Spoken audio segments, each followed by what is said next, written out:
this is one of the first recipes that I gravitated to once you sent me. And for those that don't know, I'll mention briefly as well, the way we connected was through Twitter.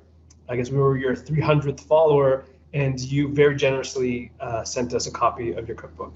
And after diving in, we said we just have to have you on the show. So thank you again for sending that. And that was the burger was one of the dishes that I gravitated to early. I'll mention quickly as well. We, for those that are watching, we did have a book giveaway that we ran because we are so thrilled to be able to give a copy of your book away as a prize. And so we do have a winner that was randomly chosen on our Instagram page. So we'll mention the winner at the end of the show. Okay, so a little suspense for everyone there. Okay, so let's start off with I guess the first part is sauteing some of the aromatics, right, that you mentioned. So we have a little bit of white onion here. And I guess you could use any onion. Yeah, absolutely. I have sort of frozen onion, chopped onion in the freezer that I'll keep if I'm really struggling to cook, because onions can be pretty lethal if your hands aren't working.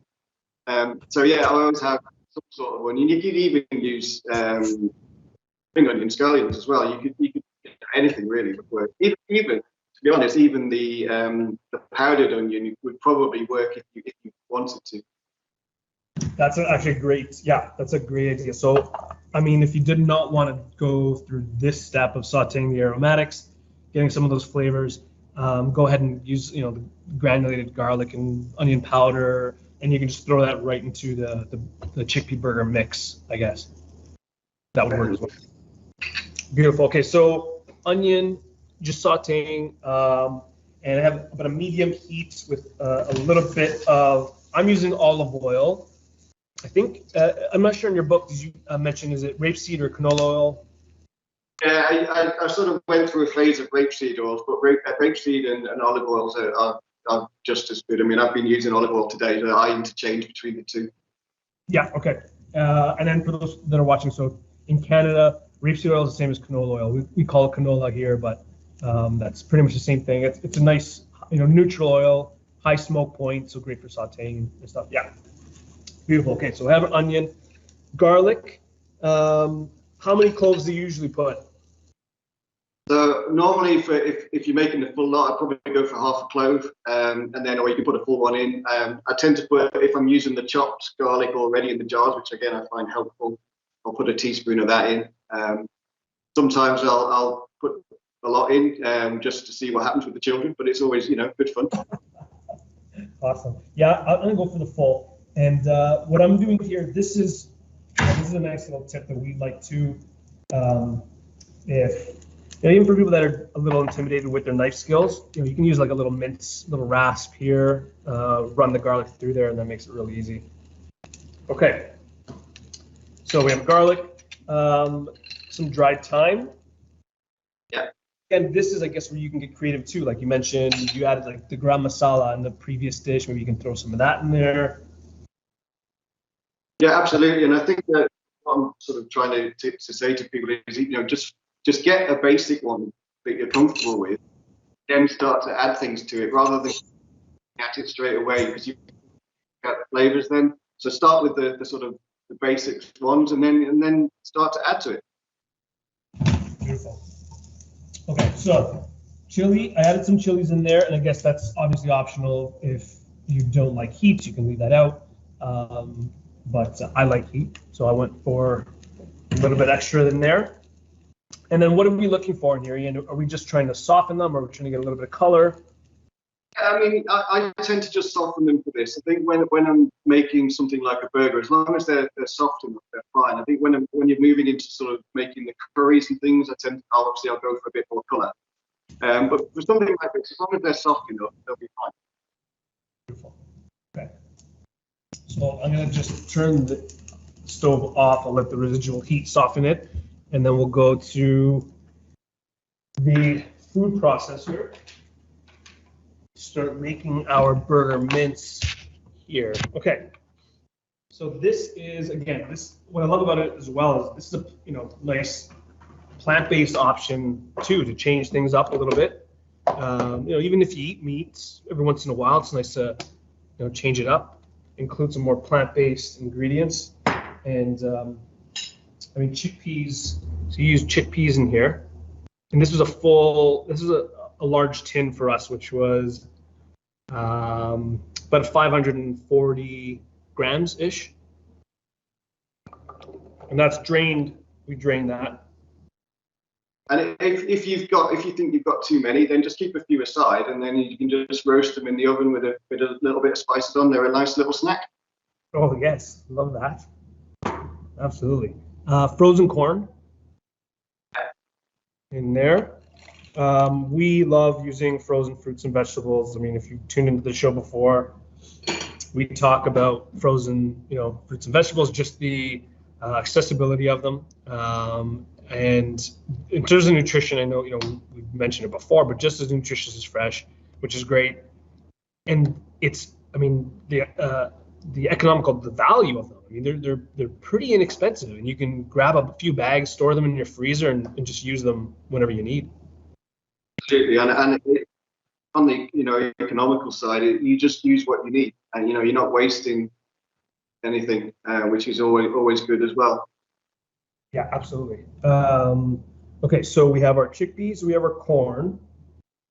In your recipe, you mentioned frozen peppers, right? It was like a frozen pepper mix, which you can find now. And that's another great thing about frozen fruits and vegetables is, the availability, the options now are so much better. I remember growing up and it was like corns, peas, carrots. If you were lucky, you got like all three in a bag. But so many options now. Unfortunately, the store didn't have frozen peppers, so I did get frozen beets. So I am changing your recipe up a little bit. But I think that goes along with your message as well in your book, to use what works for you. And absolutely, and I love beets as well. I did some beetroot hummus recently, which was really lovely. Awesome. And then this piece here, the lemon, the addition of the lemon, I think is, for me, is one of the most important touches. I love the flavor. I love the aroma, the lemon oils that are released from the zest. So we're going to lemon things, because exactly that. As soon as you start to get the smell, you start to think, hey, I'm cooking here. This is really nice. Yeah, it just lifts everything.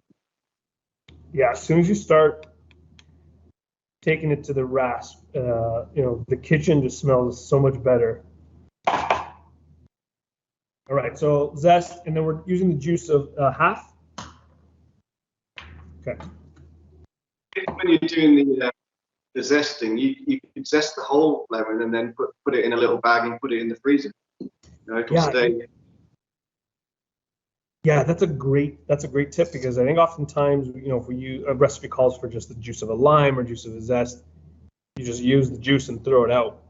But it freezes well, right? Yeah, absolutely. Yeah, it keeps its lovely color, and it always has great flavors.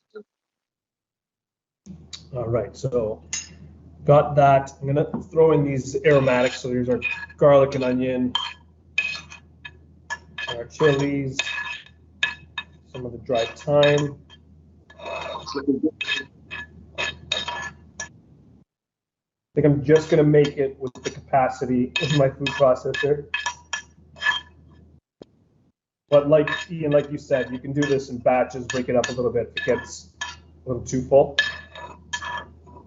You say that about making capacity. One of the things I do say in the book is to always check that things fit where you think they fit. So if you're doing like a whole poached chicken, make sure the chicken actually fits in the dish before you start. There's nothing perfect. Yeah, that's a good point. All right, I'm just going to turn this back on. Preparation. Okay, breadcrumb. I think it says half a cup from memory. Yeah, and I'm celiac, so I have gluten-free, but it works exactly the same with gluten-free breadcrumbs, normal breadcrumbs. Beautiful. I guess you could use like a oats in that as well, as long as it's like a gluten-free oat brand. Oats work great in there, and they had a nice sort of texture as well. Yeah, I love that. And now the corn flour. Now, I just want to make sure, and this is where the UK Canada translation comes in, because I think corn flour here we call it corn starch, or was it corn meal? It's cornstarch. Cornstarch. Okay, so yeah, for us cornstarch, and then in the book is corn flour. It's the same, pretty much the same thing. And we're using. Very much for my second book is to make sure that all the way the terminology fits for everyone rather than just myself. Yeah, no, you know what? I think I like it because it's an opportunity for me to search it out and to see. And I mean, I grew up on a lot of TV and cooking TV personalities from the UK, and so I learned to make those translations over the years. So I enjoy it. All right, 2 tablespoons of that here, and then we're going to save the rest to sort of coat the outside of the patties. Okay. Am I missing anything, or is it just salt and pepper now? Yeah.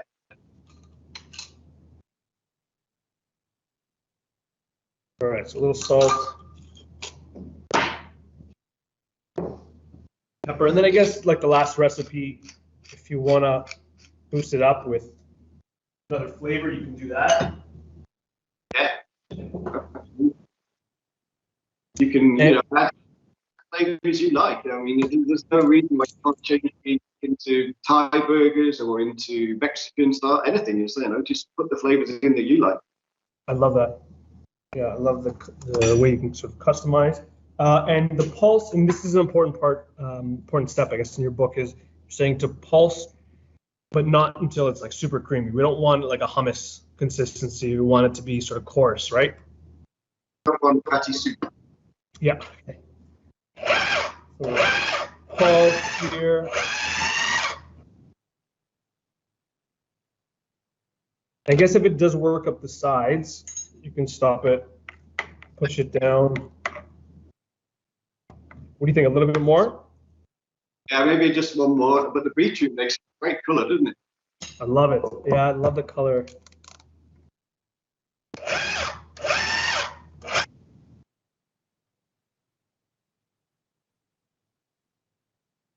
Lovely.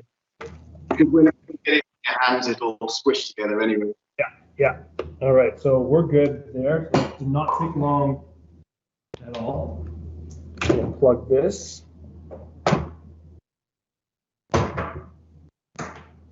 And I mean, this is the fun about cooking as well, is getting in there.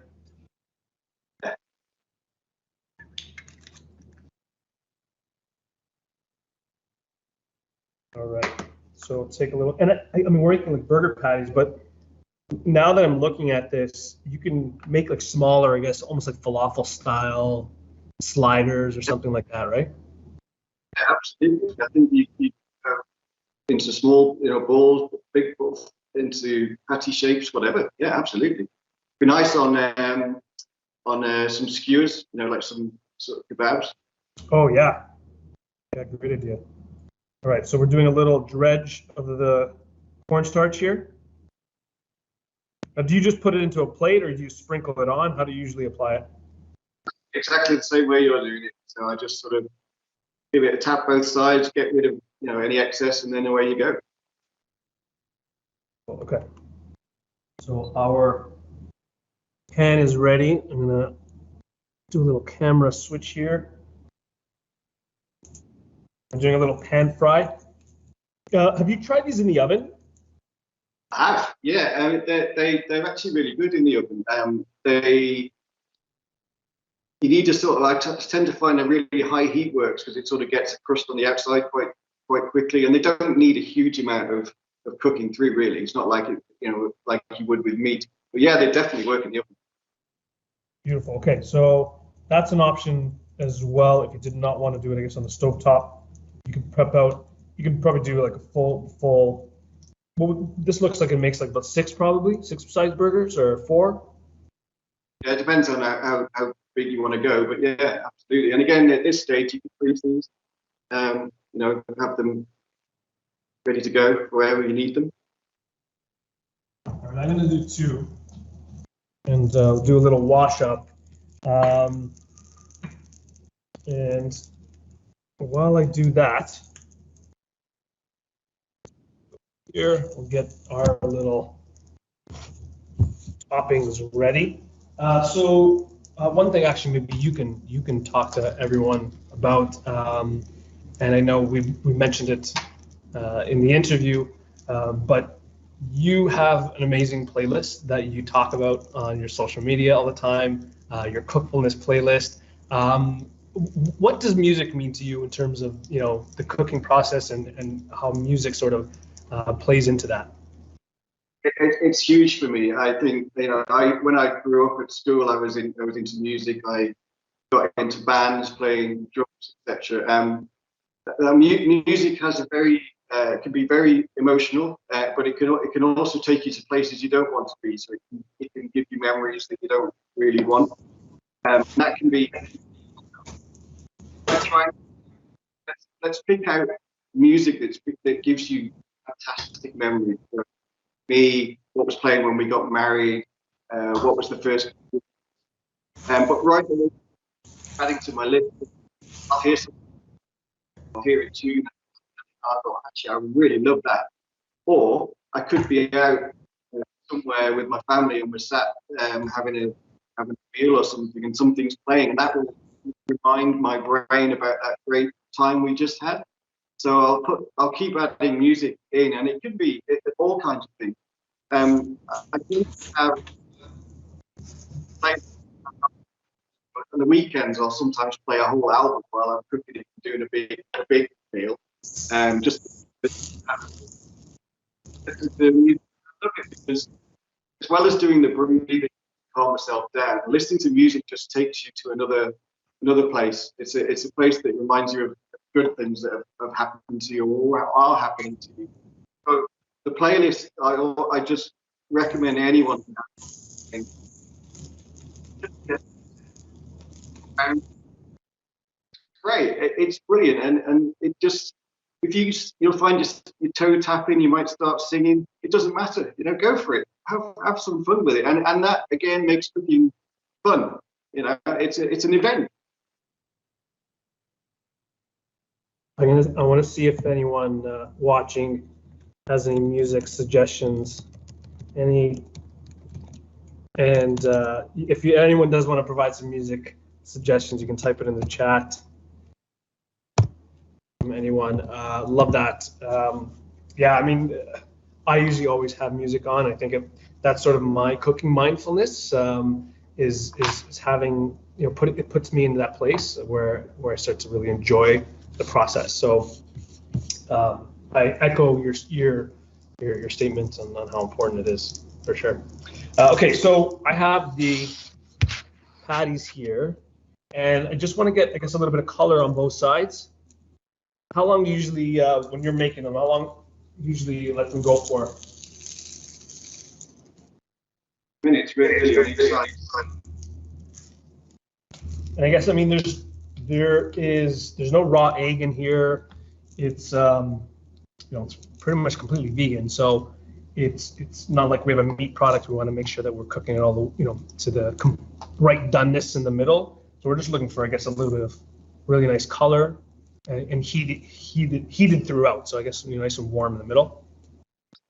Yeah, and if you worry, just leave them a bit longer. It's fine. It's and with these, sort of a bit of color is flavor, so it's fine.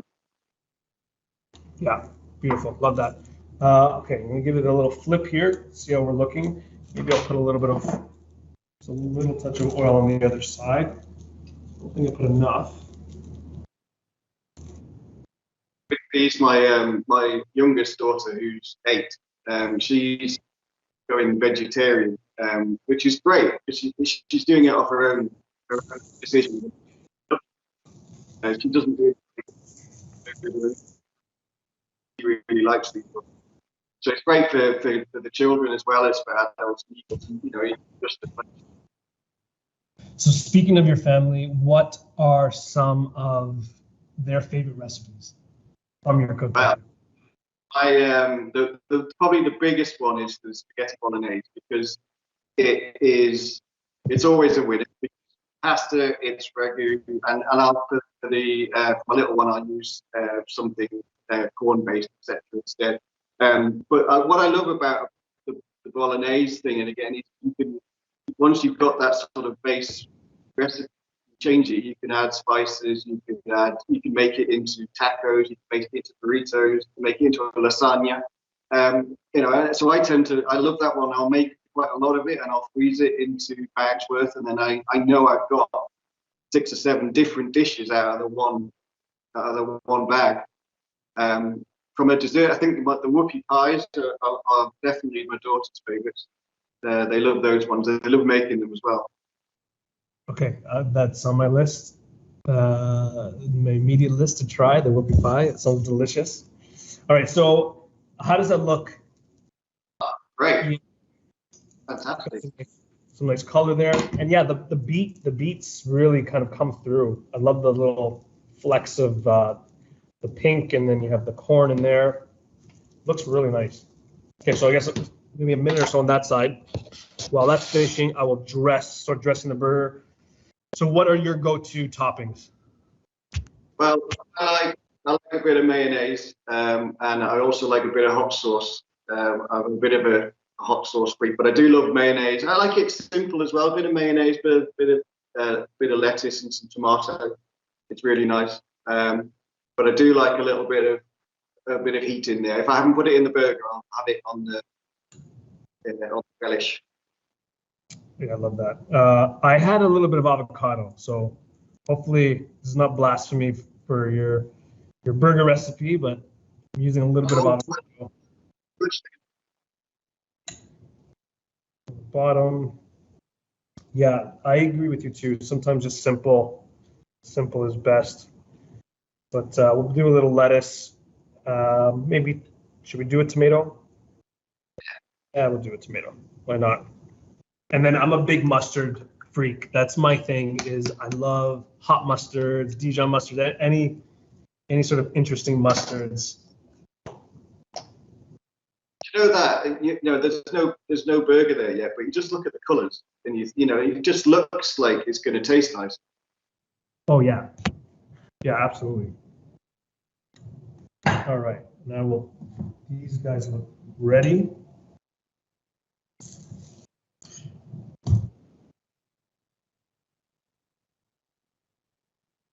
Getting very hungry watching this. And you know what? I'm really actually impressed on how well it sticks together. I think that corn flour is really helping to hold together, but I mean, there's no egg, very, very little in there. All right. So I think we have it here. Is Ian's corn chili chickpea burger with a little addition of beet. From myself, a little variation, but what a wonderful plant-based burger option.